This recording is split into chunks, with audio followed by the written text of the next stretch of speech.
Si vous m'écoutez depuis un certain temps, alors vous savez que la peur est ma meilleure ennemie, ou plutôt ma pire amie. Souvent toxique, elle me fait aussi beaucoup de bien. Claustrophobe notoire, j'ai écrit dans mes directives anticipées ne pas vouloir être enterrée dans un cercueil. J'aurais trop peur d'y être prisonnière encore vivante suite à une erreur médicale. Je n'ai pas peur de la mort, mais d'être prise au piège d'atroces souffrances et donc d'en être consciente sans rien pouvoir y faire, sans avoir la possibilité de lutter. Avec la terreur d'avoir un jour un enfant pour ensuite le perdre, telle est ma plus grande peur. Me débattre en vain alors que des flammes inextinguibles me consument lentement. Mais il n'est pas pour autant obligatoire de vivre comme un condamné. L'enfer n'est pas nécessairement une fatalité, en tout cas pas dans cette vie. Le feu, c'est aussi la lumière, la force, l'énergie vitale. Et peu l'incarne aussi bien que Victoria. Une anti-héroïne qui, contrairement à Damoclès, est bien décidée à ne pas se laisser intimider par des épées, aussi tranchantes soient-elles. C'est la vibration de ce feu qui m'a immédiatement frappée lorsque je l'ai rencontrée après avoir justement salué le soleil 128 fois, une belle journée d'été. Une preuve supplémentaire que le yoga, comme l'a bien résumé l'écrivain Emmanuel Carrère, dit que nous sommes autre chose que notre petit moi confus, apeuré, et qu'à cette autre chose nous pouvons accéder. Bienvenue dans Anti-Héroïne, votre podcast qui décortique les peurs ordinaires.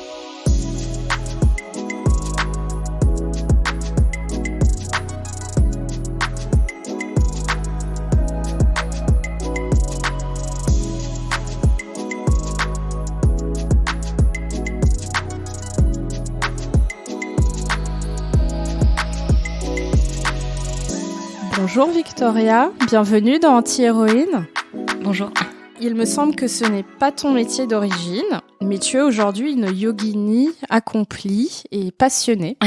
On dit souvent que le yoga est un formidable outil de lutte contre le stress. D'après toi, comment est-ce que le yoga peut aider à mieux gérer ses peurs ? Alors, moi, ça fait 10 ans que je pratique le yoga. Mais c'est que depuis l'année dernière que je me suis formée en tant que professeure de yoga et que je suis allée vraiment plus loin dans mes connaissances au niveau de cette discipline et cette pratique. Pour moi, le yoga, en fait, ça permet de connecter son corps et son esprit, déjà, et de créer de l'espace, en fait, pour affronter la vie. Mais c'est vraiment, aujourd'hui une pratique quotidienne qui m'aide à gérer mes émotions, à m'éloigner du stress. Et c'est d'ailleurs pour m'éloigner du stress que je me suis formée en tant que professeure de yoga. Ça passe par le pranayama déjà, la respiration. Ça passe par la méditation. Dans le vinyasa, on fait toujours un atterrissage, une méditation, un pranayama avant de rentrer dans les asanas. Donc les asanas sont les postures de yoga. Parce que souvent on associe le yoga seulement à la pratique, on va dire, entre guillemets sportive, aux postures sur le tapis. Mais ça va bien au-delà de tout ça. C'est vraiment un art de vivre qu'on utilise dans toutes les approches de sa vie et qui nous aide dans le quotidien.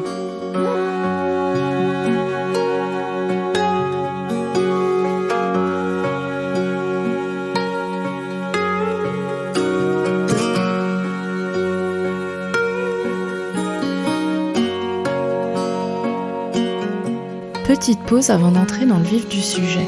L'enquête sur la peur d'Anti-Héroïne se nourrit de vos retours et des étoiles que vous donnez aux épisodes sur votre application de podcast. Alors n'hésitez pas à en mettre le plus possible et à suivre les actualités du podcast sur le compte Instagram antihéroïne.podcast. Je vous invite aussi à me proposer des sujets ou des témoignages pour de prochains épisodes. Merci pour votre soutien.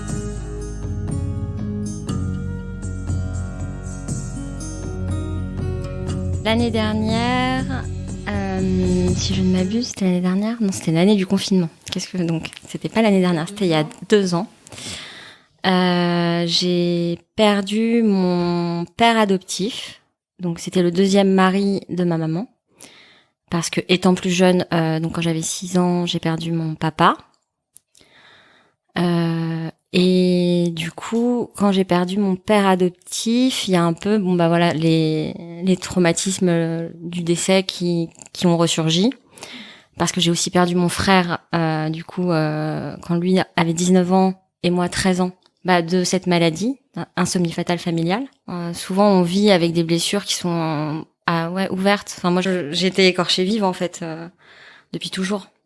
Après, j'ai l'impression d'avoir eu 10 vies, parce que j'ai fait beaucoup de choses. En fait, j'ai fait des études d'architecture. Avant ça, j'avais fait des études de communication. J'étais dans un collectif qui s'appelle Cœurs et Arts. On avait un projet, vraiment de changer le monde. Donc, j'ai toujours eu quand même ce feu en moi de vouloir ouvrir les yeux aux gens. Donc, il y a eu ces traumas qui ont ressurgi. Et juste après, en fait, à l'enterrement de mon père adoptif, ma tante est entrée en dépression. Et quelques mois plus tard, en fait, on s'est rendu compte que c'était pas une dépression, mais que c'était l'insomnie fatale familiale aussi. Même maladie, donc dont mon frère est décédé. Et j'ai décidé de faire ce test génétique pour savoir si moi-même j'étais porteuse, parce que depuis que mon frère en était décédé, j'avais ma maman qui me protégeait entre guillemets de cette idée-là, de cette peur de la mort, on va dire, ou de la maladie, et qui m'avait dit t'inquiète pas, ma fille, t'es pas porteuse, ni toi ni ta sœur, parce que ça peut toucher un seul enfant par génération.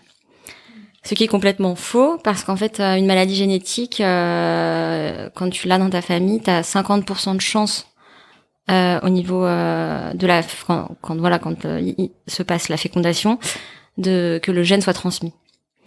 Du coup, j'ai décidé de faire ce test génétique, déjà pour être plus claire avec moi-même. Après, j'étais persuadée de pas être porteuse. Je sais pas comment dire, en fait, c'est mon côté un peu hyper optimiste, idéaliste et tout. Et je m'étais dit, attends, t'as tellement vécu de choses déjà, c'est impossible qu'en plus, tu sois porteuse de cette maladie qui est donc incurable, neurologique, atroce. Donc j'ai décidé de faire ce test génétique, pour connaître la vérité. Du coup, j'ai su que j'étais porteuse du gène qui donne l'insomnie fatale familiale.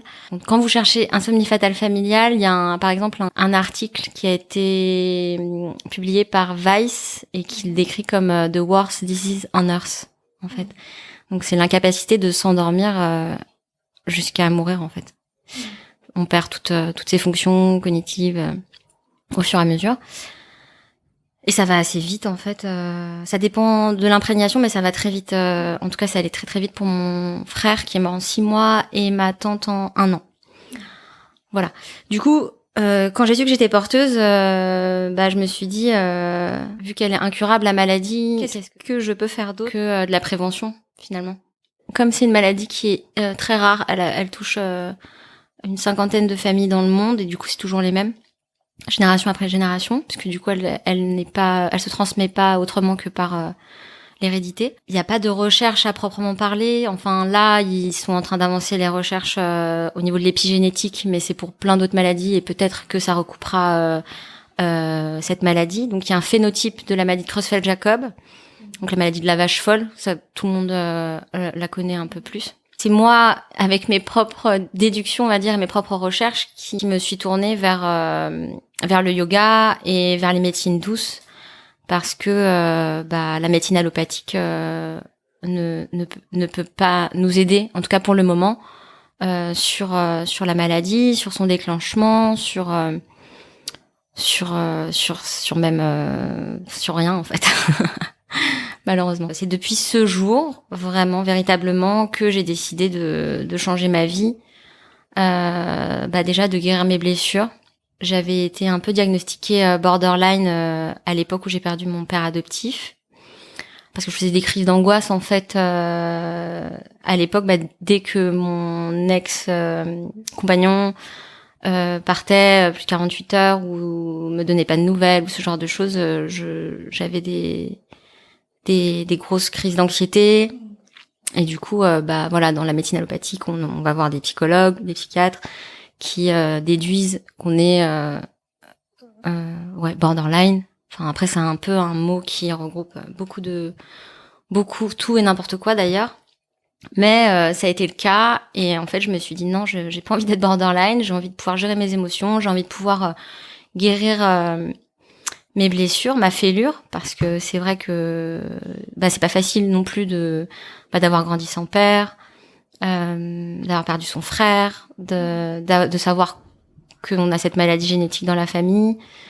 Et puis en plus, après d'être porteuse, je me suis dit que c'était vraiment le moment pour moi de soit faire une dépression. Le choix, c'était ça. C'était de la dépression ou m'en sortir, me battre, avoir envie de me connecter à l'intérieur, vraiment au plus profond de moi-même pour avancer dans la vie. Et en fait, essayer d'utiliser justement cette noirceur, ces fêlures, cette souffrance pour aller mieux et prouver qu'on peut avancer et briller et guérir, et aider aussi d'autres gens qui sont peut-être qui souffrent peut-être. C'est pour ça que j'ai choisi de faire du yoga. Sur mon Instagram, on peut lire, moi c'est en anglais, mais c'était à la base en français, c'est créer suffisamment d'espace pour équilibrer son corps et son esprit. Équilibrer, libérer suffisamment d'espace en fait. Et ça rejoint aussi l'architecture finalement, puisque du coup on parle beaucoup d'espace en architecture.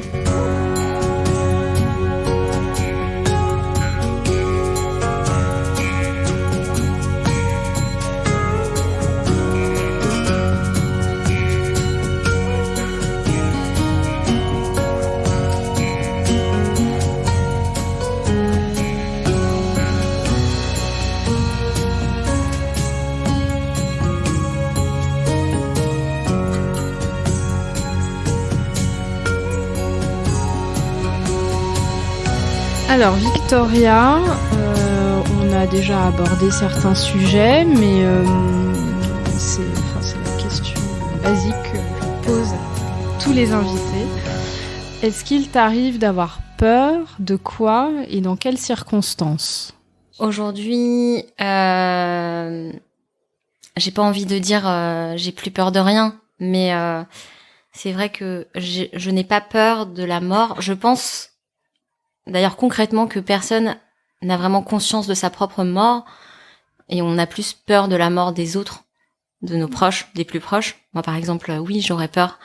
Ma plus grande peur, on va dire, ce serait que il arrive quelque chose à mon fils, que ce soit qui déclenche la maladie parce qu'il a 50% de chance du coup d'être porteur aussi, mais on ne le sait pas parce que on n'a pas le droit de le savoir avant sa majorité. En fait, faut que lui choisisse de le savoir.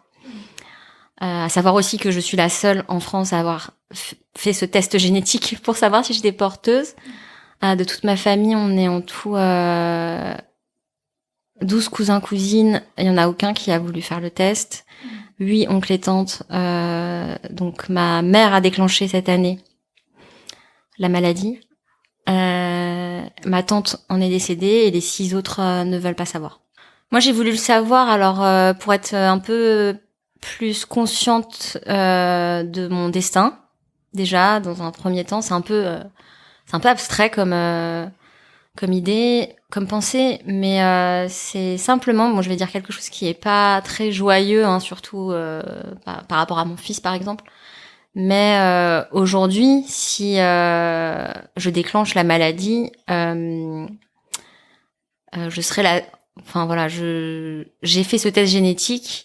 Je pourrais choisir d'être euthanasiée, pas en France mais en Belgique ou en Suisse, alors que toutes les autres personnes qui n'ont pas fait ce test ne pourront pas choisir de partir au moment où voilà, de toute façon il n'y a plus rien à faire, et on a perdu par exemple la capacité de marcher, la capacité de voir, la capacité de parler. On n'a pas forcément envie d'être un fardeau pour sa famille, d'être cloué un lit d'hôpital. Je le dis un peu en connaissance de cause parce que cette année, ma mère, donc quand sa sœur a déclenché, elle m'a dit si je déclenche, Vico, tu m'emmèneras. Donc Vico, c'est mon surnom avec ma mère. Tu m'emmèneras en Belgique ou en Suisse pour que je me fasse euthanasier. Je lui dis ok maman, mais ça se passe pas comme ça complètement. Et c'est vrai qu'en fait, une fois qu'elle a été déclenchée, on n'a pas pu l'emmener se faire euthanasier parce que elle n'avait jamais fait ce test génétique et n'avait pas fait de déclaration anticipée d'euthanasie.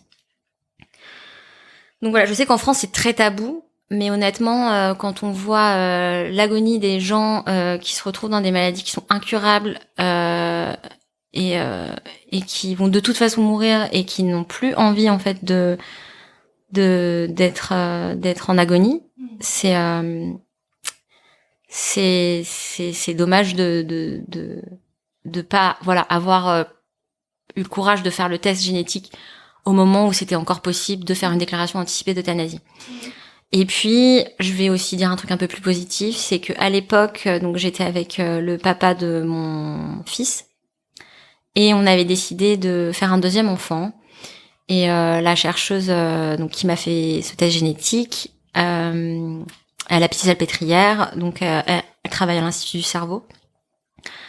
Elle a la possibilité, que ce soit en FIV ou de manière naturelle en avortant quand l'embryon est porteur, de faire des enfants qui soient non porteurs, donc d'arrêter en tout cas sur sa lignée la maladie, puisqu'elle peut s'attraper que génétiquement.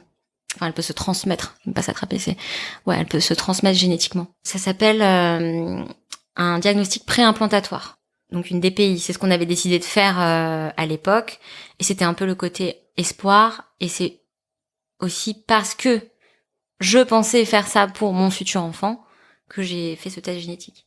Parce qu'on n'a pas accès au DPI si on fait pas le test génétique. Après, il faut savoir quand même que ça vient de ma grand-mère. Donc ma grand-mère, à l'époque, elle est aussi morte de cette maladie. Elle avait 42 ans, mais elle n'avait pas encore de nom, la maladie. Du coup, ils pensaient que c'était une tumeur cérébrale. Ils lui ont ouvert le cerveau et elle est morte pendant l'opération. Et donc, ça vient quand même du côté asiatique. Et bon, au niveau des gènes, on sait quand même que le côté asiatique, prédomine. Donc après, ils ont jamais dit oui, votre fils a tant de pourcents de chance, ou ils peuvent pas savoir.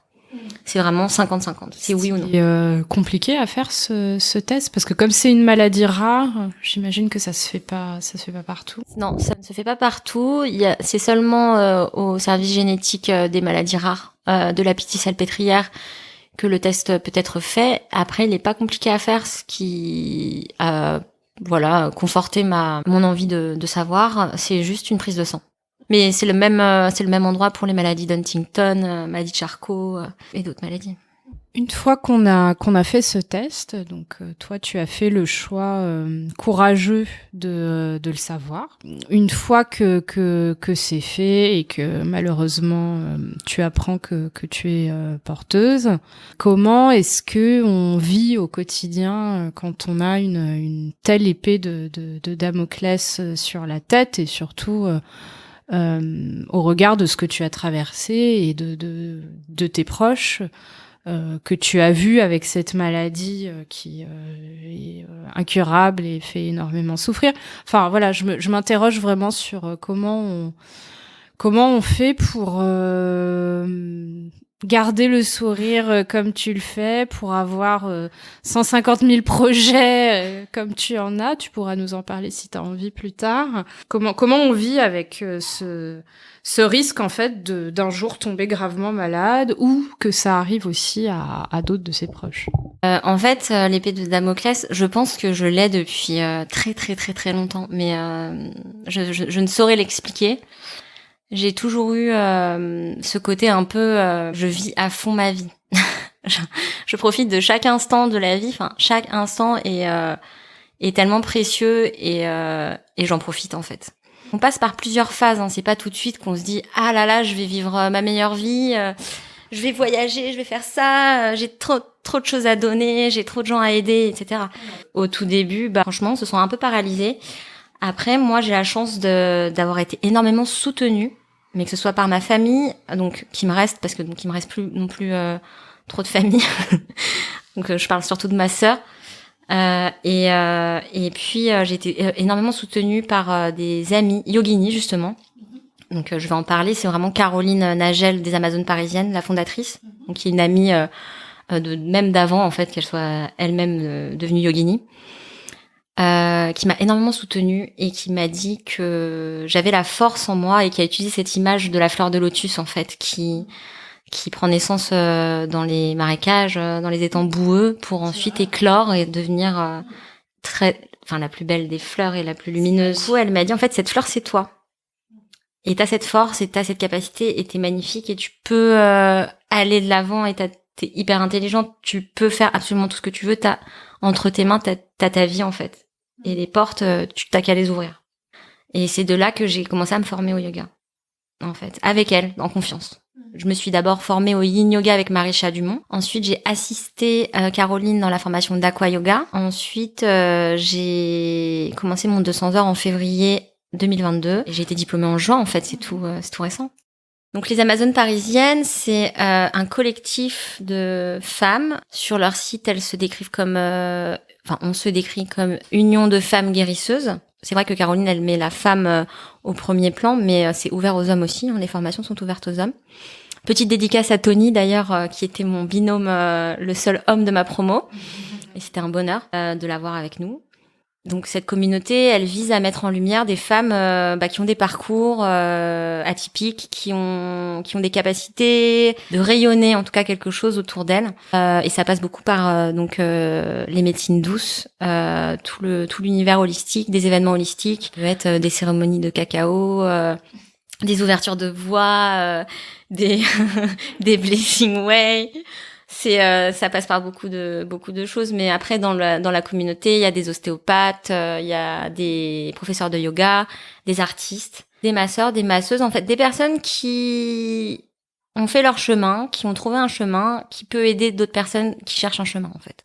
Pour le cœur des Amazones, Caroline, Ola et Marisha, c'est vraiment les formations pour devenir professeur de yoga, les formations aussi avec Mathilde Torres pour être praticien en Reiki. Allez voir sur le site internet, il y a énormément de retraites aussi qui sont proposées.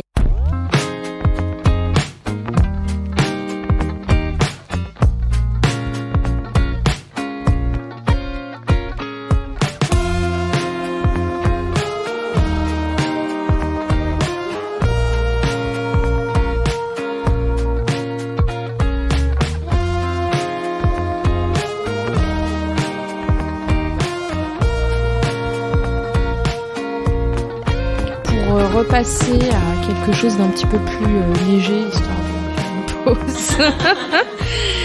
Dans la vie de tous les jours, est-ce que tu dirais que tu aimes avoir peur ou te faire peur ? Et si c'est le cas, dis-nous comment.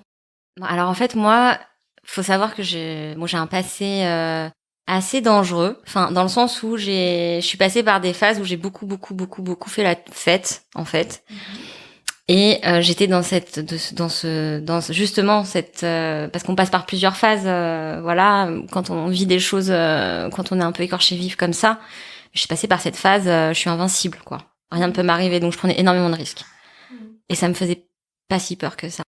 Après, j'adore regarder des films d'horreur, mais j'ai besoin d'être accompagnée. Je regarde pas des films d'horreur seule. Et après, non, franchement, honnêtement, c'est compliqué pour moi d'avoir peur. Quand j'étais en études d'architecture, j'avais l'impression que je jouais ma vie à chaque rendu. Donc je me mettais la pression, énorme pression. En fait, je suis née HPI. J'ai d'ailleurs dû sauter des classes quand j'étais... ils voulaient que je saute des classes quand j'étais petite. Et j'ai dû faire un test de QI. J'ai 141 de QI. Ce qui fait de moi quelqu'un d'hypersensible. Mais du coup, ça m'a donné une anxiété à la performance. Et cette anxiété à la performance, je ne l'ai plus que depuis très peu de temps. Je l'avais, elle me paralysait pendant mes études d'architecture, par exemple. Vraiment, tu te mettais une pression tellement, ouais, une pression tellement de bien faire en fait que finalement on est trop angoissé et c'est la peur de réussir finalement. C'est pas vraiment la peur de quelque chose de négatif. C'est ça qui est bizarre, c'est inversé en fait. Et aujourd'hui, j'ai peur d'une seule chose, c'est de perdre mon fils. Je sais pas si j'arriverai à surmonter cette épreuve. Pour moi, en fait, quand j'ai vu ma mère perdre mon frère, c'était vraiment une des pires douleurs, une des pires souffrances qu'un être humain peut endurer, je pense. Et c'est quelque chose, on s'en remet. Je pense qu'on s'en remet pas forcément. Comme j'ai l'impression de m'être mise des décès de tous mes proches finalement. J'étais en adolescence, j'avais 13 ans. Mais c'est vraiment l'âge où c'est compliqué au niveau de son identité, c'est compliqué au niveau de sa féminité. C'était un peu comme si je perdais tous les hommes de ma vie. mon père, ensuite mon frère, ensuite mon père de substitution est décédé. Et parfois, on a l'impression d'avoir un peu une malédiction. Et c'est vrai que j'ai voulu un peu changer ce regard. C'est très récent, c'est depuis que je suis séparée du papa de mon fils qui me mettait beaucoup de responsabilités, justement de culpabilité par rapport à cette maladie, par rapport au fait d'avoir fait un enfant alors que j'aurais pu savoir que j'avais des risques de lui transmettre. J'ai eu un suivi psychologique d'ailleurs avec une psychologue qui est très très bonne d'ailleurs, qui m'a dit en fait il faut pas vivre avec une culpabilité d'avoir vécu ce que vous avez vécu parce que vous l'avez vécu parce que vous en aviez besoin et que ça vous a aidé à surmonter des choses. Après c'était une illusion sur le moment, mais aujourd'hui je suis super contente d'avoir un peu fait les 400 coups quoi. Quelque part, t'as quand même eu une période où t'aimais te faire peur. Un petit peu. Ah, mais carrément. T'en avais peut-être pas conscience sur le moment, mais a priori, ça te plaisait. Ouais. T'as tellement souffert parce qu'en plus, donc je suis dans une famille où les psychologues c'était pas trop monnaie courante. Enfin voilà, dans la culture asiatique, on est très bon, moi mon père était égyptien, mais du coup il est décédé, donc j'ai pas vraiment eu la culture. Mais en tout cas du côté de ma mère vietnamienne, vraiment vietnamienne à 100%. On n'a pas le droit de souffrir. On est censé garder la face coûte que coûte, solide comme un roc. Donc t'as pas le droit d'être triste, t'as pas le droit de pleurer. Il faut juste être bon à l'école, continuer. Donc moi je faisais toujours cette phase de tout va bien, je suis bonne à l'école, et puis derrière je faisais mes trucs quoi. Bon jusqu'au jour où quand même ils s'en sont un peu rendus compte mes parents, enfin ma mère et mon père adoptif, mais franchement tout le monde était un peu impuissant face à toutes ces aventures que je me suis faites et toutes ces frayeurs que je me suis faites. Récemment, on parlait avec ma sœur, justement à l'occasion du dernier voyage de ma mère, donc on est allé en Corse tous ensemble. Et ma sœur me disait parfois tu partais 3 semaines, on n'avait pas de nouvelles, on savait pas où t'étais. Et c'est nous qui avions peur en fait, Victoria. On savait pas où t'étais. Maman, elle venait me voir, elle me disait tu as eu des nouvelles? Non. Ça fait depuis combien de temps? 3 semaines. Je partais 3 semaines sans rien dire à personne et je disparaissais en fait. Justement, ça fait une bonne transition avec une autre question. Je me demande du coup si tu prends, ou peut-être dans le passé, tu as pris du plaisir à faire peur à d'autres. Honnêtement, je pense que, donc, avec un trouble un peu de l'abandon que j'ai eu, donc aujourd'hui je pense que j'en suis un peu guérie, j'espère. Non, mais si tu peux, enfin, dans le sens où maintenant aujourd'hui j'ai plus besoin d'être avec quelqu'un pour me sentir entière en fait. Alors moi j'étais vraiment tout le temps dépendante de quelqu'un. J'ai eu que des relations longues qui se sont enchaînées. J'ai jamais été célibataire comme je le suis là aujourd'hui quoi. C'est la première fois de ma vie. J'ai 34 ans et c'est la première fois de ma vie que je suis célibataire. J'ai toujours été accompagnée par un garçon, un homme depuis que j'ai 16 ans. Donc je pense être guérie quand même de mon trouble de l'abandon. Mais à l'époque, et donc c'était il y a pas si longtemps que ça non plus, oui, je pense que parfois j'ai pu pas prendre de plaisir, c'est pas ça, mais genre avoir comme une sensation d'existence, encore une fois, en faisant peur à mes proches, peut-être.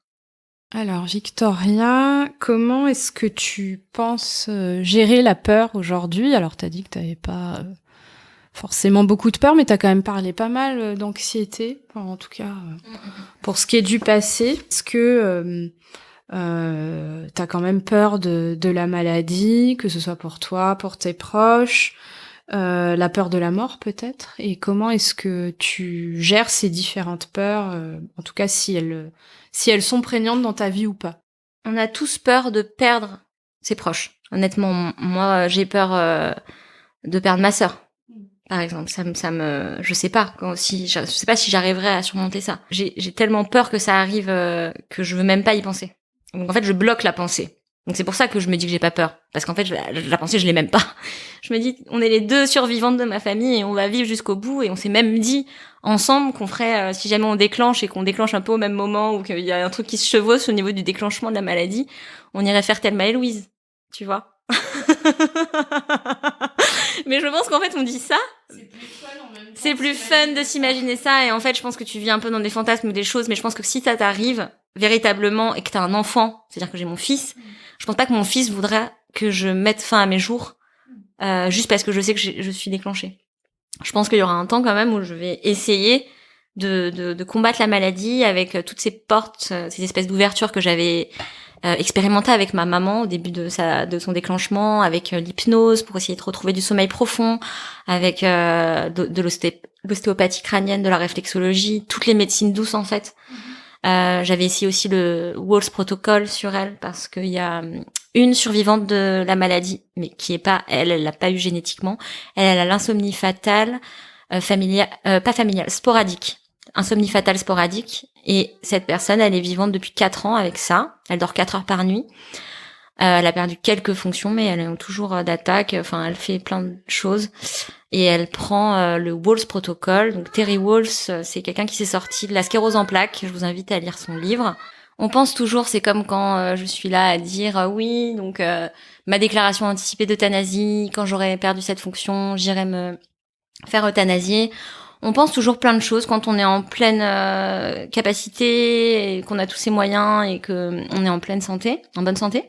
Mais quand on tombe malade, je pense que y a une autre dimension qui s'ouvre. On n'a pas forcément, on est attaché en fait à la vie terrestre, on est attaché aux gens autour de nous, on est attaché à cette vie matérielle qu'on connaît. Et du coup, c'est difficile de se projeter au point du déclenchement de la maladie ou de la mort. Je pense qu'on a peur, pas forcément de sa propre mort, du déclenchement de la maladie, oui.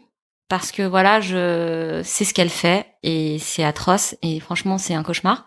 Et je pense que de se voir diminuer comme ça, perdre toutes les capacités qu'on a acquises tout au long de sa vie, mais dans le sens inverse, c'est hyper flippant et puis hyper angoissant. Voilà, je parle d'angoisse aussi, oui, mais parce que il y a quand même ce côté où quand tout le monde fait des insomnies. Moi parfois, ça m'arrive aussi de faire des insomnies, mais le yoga m'a beaucoup aidé aussi par rapport à ça. Après, je ne suis pas quelqu'un qui dort beaucoup de nature, comme je disais. Donc, mon dosha, mais ça, bon, on va pas commencer à parler de ça, mais c'est quand même le feu, mon élément, et du coup, j'ai énormément d'énergie vitale.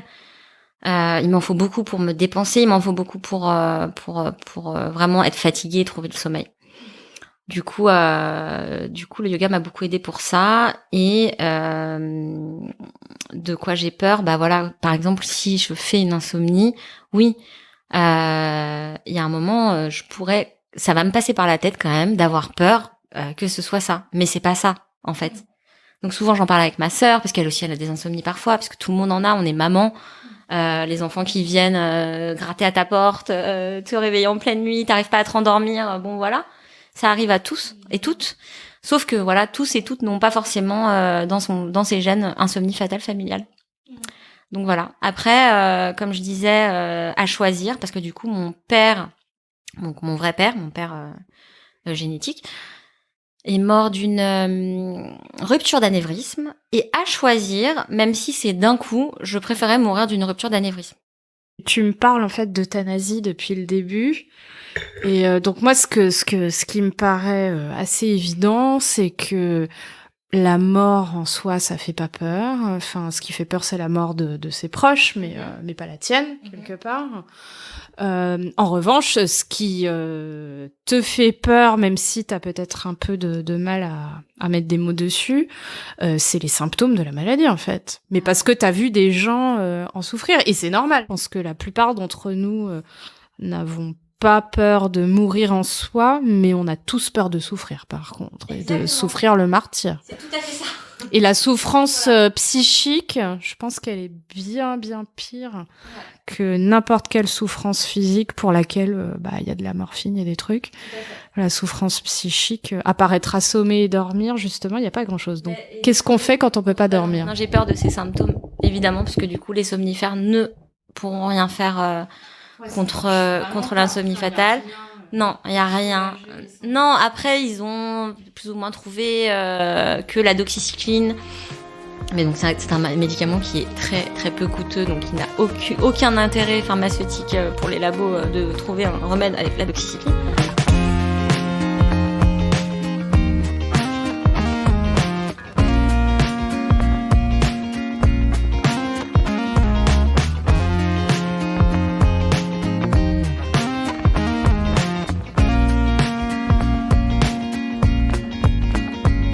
Alors, à la suite d'un article sur un blog, je crois que c'était Amazon, tout à fait, Je suis allée regarder un petit peu. Tu es qualifiée de guerrière de la vie. J'ai trouvé ça très joli. Super transition avec une de mes questions préférées aussi, qui est est-ce que la figure de l'anti-héros ou de l'anti-héroïne te parle? Et si oui, quel genre d'anti-héroïne ou de super-héroïne tu penses que tu serais? J'aime beaucoup véritable guerrière de la vie. Surtout qu'en yoga, on fait beaucoup toutes les virabhadrasanas et toutes les postures de guerrier, de guerrière, d'amazone. Et j'adore en plus rajouter des mudras dans ces donc des mudras, c'est des positions avec les mains dans ces postures. Et bah du coup, ça me parle énormément d'être une anti-héroïne complètement parce que voilà, en ayant eu la vie que j'ai, en ayant un peu cette philosophie un peu d'épicurienne, un peu de voilà, on va vivre un peu comme si on allait mourir demain. J'ai pas forcément que des gens qui adhèrent et du coup d'avoir cette attitude ou ce comportement de vivre la vie à pleines dents, d'embrasser la vie à pleines lèvres, comme je le dis aussi beaucoup, qui est un peu ma philosophie. J'écris aussi beaucoup. Et du coup, ça m'a beaucoup aidé l'écriture aussi. Franchement, autant que le yoga. Et d'ailleurs, dans la formation pour devenir professeur de yoga, on me demande beaucoup de journaling, d'écrire. Et du coup, l'anti-héroïne, ouais, je me reconnais complètement là-dedans parce que, déjà, comme je te disais, par rapport à cette peur de réussir, donc ça m'a toujours un peu habité parce que on a tous envie de réussir dans la vie, mais en même temps, on n'a pas envie que les autres ne nous aiment pas parce qu'on réussit. Donc il y a ce côté de réussir, mais d'être un peu dans l'ombre, quoi. Pour moi, ma plus grande héroïne, c'est ma mère.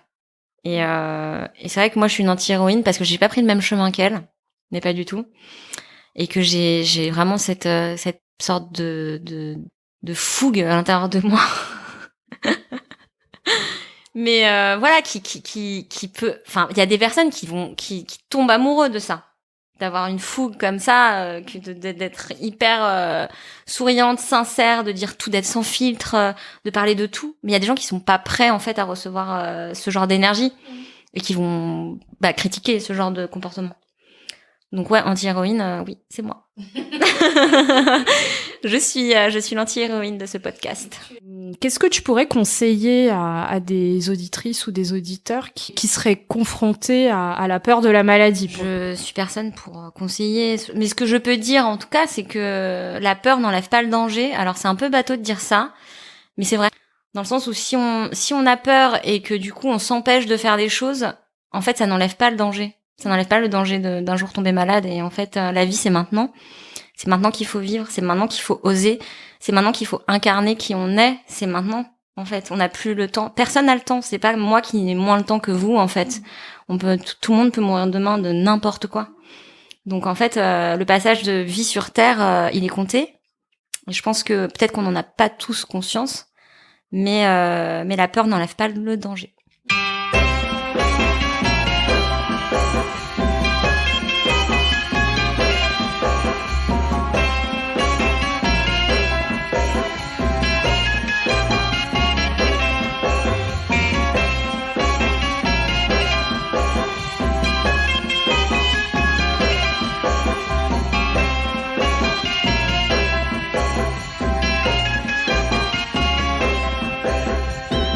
Victoria, comment vas-tu aujourd'hui?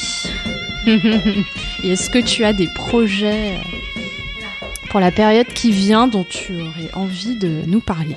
Alors, pour la première question, moi en ce moment, je vis ma meilleure vie, ma best life. Vraiment, j'ai ouvert une porte récemment là, quand j'ai quitté le père de mon fils, donc qui est vraiment, c'est la porte de l'abondance en fait. J'ai ouvert une porte qui est tellement en fait où je dis oui à la vie, je dis oui à ces opportunités, qu'il y a tellement de choses qui reviennent à moi. C'est assez incroyable. Je vais pas tout vous décrire, mais en fait, une fois qu'on ouvre cette porte de l'abondance, donc moi j'appelle même ça la maison, maintenant c'est ma maison, la maison de l'abondance, et on nous met sur le chemin que des choses merveilleuses et des gens merveilleux, et je remercie vraiment la vie et le ciel, et je ne sais pas, toutes les énergies cosmiques autour de moi de m'avoir fait rencontrer et de mettre sur mon chemin toutes ces personnes délicieuses et magnifiques, dont tu fais partie aussi, d'ailleurs. La beauté se voit ici et là, surtout là.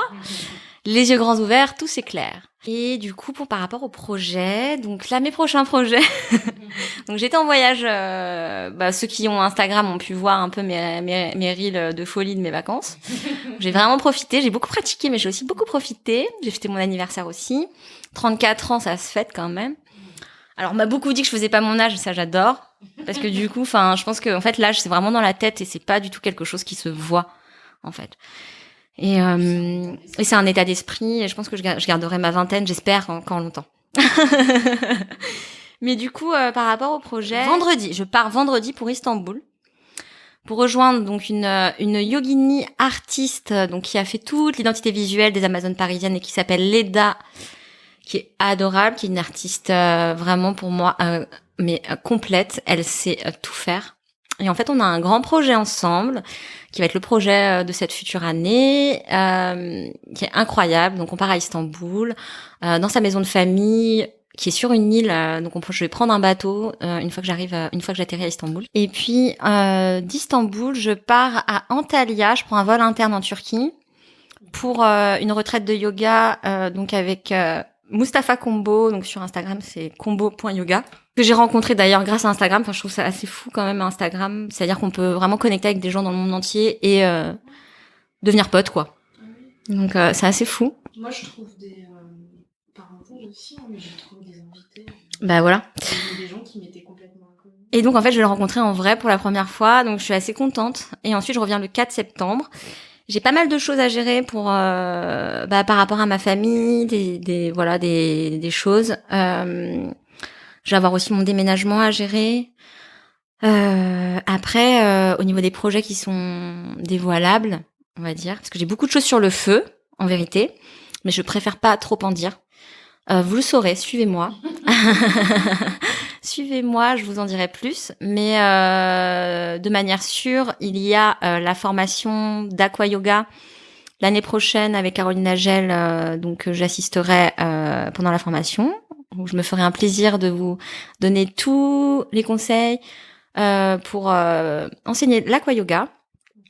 Ouais, ce serait super. Du coup, à la rentrée, il y a aussi ces cours d'aqua yoga au Shangri-La. Après, j'ai des cours particuliers, donc des cours privés qui vont s'ouvrir en septembre. Donc avec plusieurs demandes que j'ai eues. Donc c'est dans Paris, quoi, pour ceux que ça intéresse.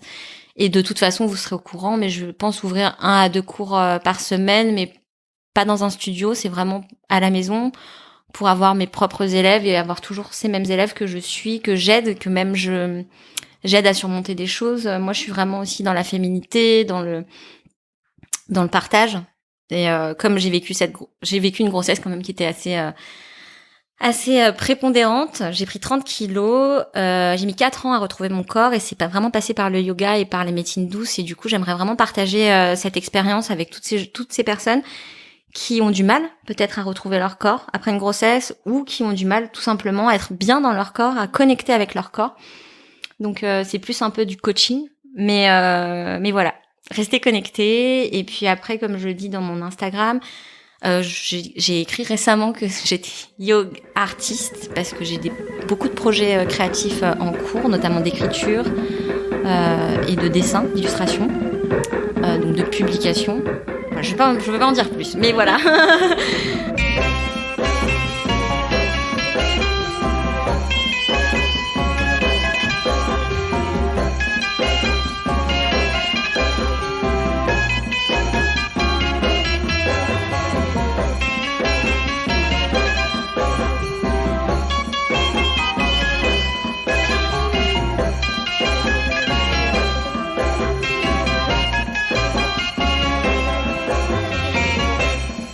Est-ce que tu as un petit mot de la fin ? Si tu veux, je vais te dire mon petit poème. Le titre du poème s'intitule « Évolution, seront ». Vivre de ses sens, c'est sentir le moment venu. Et je crois qu'il est temps. Tant pis si nous ne sommes pas prêts. Après tout, si rêver est impossible, alors rien n'est possible. Ouvrons-nous au monde, écoutons ce qu'il veut nous dire. Ouvrons nos cœurs, sémons nos graines. La beauté se voit ici et là, surtout là. Les yeux grands ouverts, tout s'éclaire. Sentez-vous ces dires secrets et sans voix? Ce malaise qui opère et nous divise? Ces tracas quotidiens qui grisent la vie? Ils nous tuent comme du poison. Pourtant la vie est pluricolore. Certes pleine de désillusions, elle demeure lumière. On a trop tendance à l'oublier, car notre flamme parfois s'éteint. Et je voudrais la rallumer. J'entends par flamme liberté, bonheur, joie, envie, partage. Se rouler des patins au coin d'une rue. Vibrer au son d'une jolie mélodie. Rire aux éclats. Se tromper sans honte. Consoler une inconnue. Apprécier la différence ou simplement sourire. Il est temps qu'on s'éveille. S'il n'y a pas de conscience, mais je suis sûre qu'elle existe, créons-la. Nous sommes libres de nos choix, libres de donner un sens à demain. Magnifique. Non, mais j'en tremble un peu. C'est vraiment... c'est émouvant, quoi. Merci beaucoup. Merci Victoria, vraiment, pour ce témoignage particulièrement sincère, dur, mais tellement rempli de bonnes énergies. Et tellement beau et tellement courageux.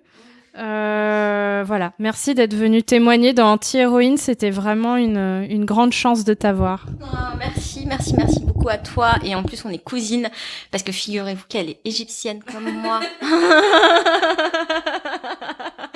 Donc tu vois, il n'y a pas de hasard en fait, on était faites pour se rencontrer. Le hasard n'existe pas, il paraît.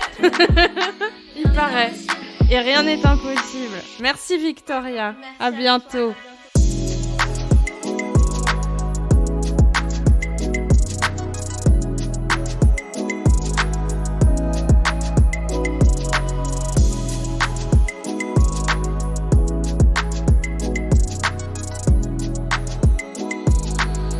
Redoutable guerrière de la vie, Victoria nous a parlé sans tabou de ses peurs, de la menace de la maladie pour elle et pour ses proches, de la mort omniprésente sans être une fin en soi. Ce que les sages de tous les temps désignent comme le secret du bonheur, être ici et maintenant, sans regretter le passé ni s'inquiéter de l'avenir, ils le pratiquaient spontanément.